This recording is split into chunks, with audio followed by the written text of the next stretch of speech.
नहीं है।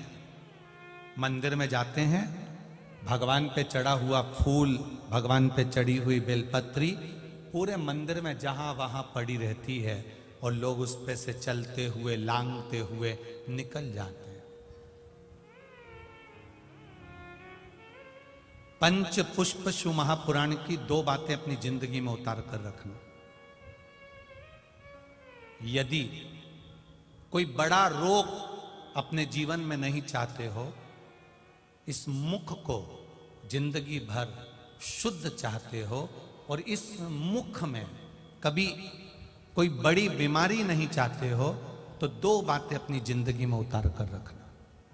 एक, भगवान के पड़े हुए निर्माल्य पर कभी लांगा ना जाए। दूसरा, अपने मुख में पान खाकर, गुटखा खाकर या कोई वस्तु खाकर जो मंदिर के लिए रास्ता जा रहा हो, भगवान की कथा के लिए रास्ता जा रहा हो, भगवान के द्वार पर रास्ता जा रहा हो, वहां अपने मुख से थूका ना जाए। जितने लोग पार कर कर जाते हैं उतना दोष आपको लग जाता है और आपका जीवन नष्ट हो जाता है।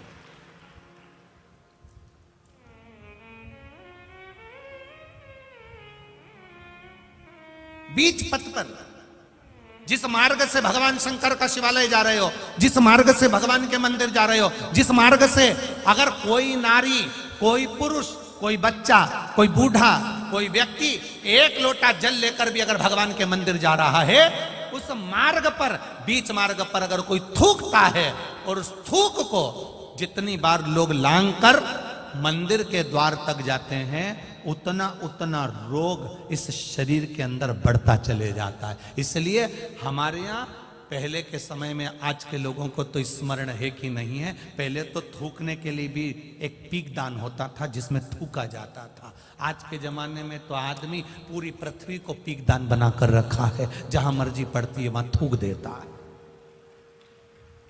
ये श्रेष्ठता नहीं है हमारे।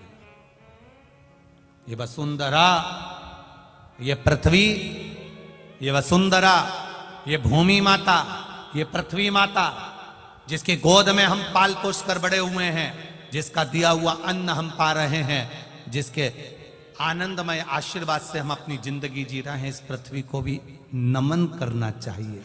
नमन, प्रणाम करना चाहिए। हम हमेशा कहते आए हैं, आज फिर कहते हैं, जिसकी बंजर भूमि पड़ी हो, जिसमें अनाज भी नहीं होता हो, बहुत मेहनत कर ली है, उस भूमि में कुछ नहीं होता, लोगों ने कह दिया इस भूमि में कुछ नहीं होता, ये जमीन बेकार है, ये जमीन बेकार है, ये जमीन बेकार है। आपसे निवेदन करना चाहेंगे, किसी मंदिर का निर्माल्य जो शिव जी पर चढ़ा हो, इकट्ठा हो गया हो, उस मंदिर के निर्माल्य को एकाग्रित कर लो, डलिया में भर लो और पूरे पूरे भूमि पर उस निर्माल्य का खाद बनाकर, उस पूरी जमीन पर आप उस निर्माल्य के खाद को थोड़ी थोड़ी दूर पर इतना इतना खड्डा खोद कर बाबा के उस निर्माल्य को डालना प्रारंभ करिए। क्यों? क्योंकि उससे भूमि की उपज देव अधिदेव महादेव की कृपा से अपने आप बढ़ना प्रारंभ हो जाएगी। उसको रखो, डालो,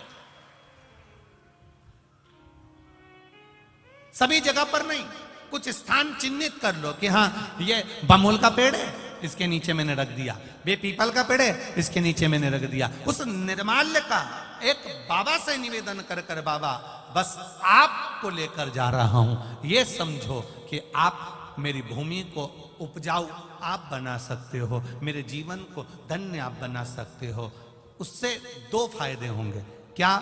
एक, निर्माल्य जो इकट्ठा होता है, लोग उसको ले जाकर नदी में डाल देते हैं, नदी में डाल देने से नदी दूषित हो जाती है, नदी में प्रदूषण हो जाता है। तो वो निर्माल्य जब आप जमीन में ले जाकर गाड़ोगे, डालोगे, तो नदी भी शुद्ध होगी और भूमि में भी उसकी खाद बनकर उस भूमि पर भी उसका शुद्धता का भाव जागृत होगा। अब करो उससे, आप कहो,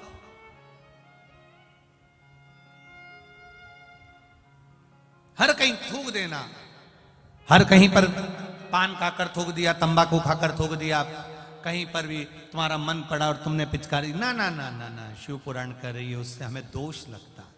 उस दोष का वर्णन कई लोग कहते हैं ये तो कुछ खाता ही नहीं था, ये तो बहुत अच्छा व्यक्ति था, इसको ऐसी बीमारी हो गई, इसको ऐसा रोग हो गया, कहां से हो गया, कारण क्या है, ये रोग आया कहां से?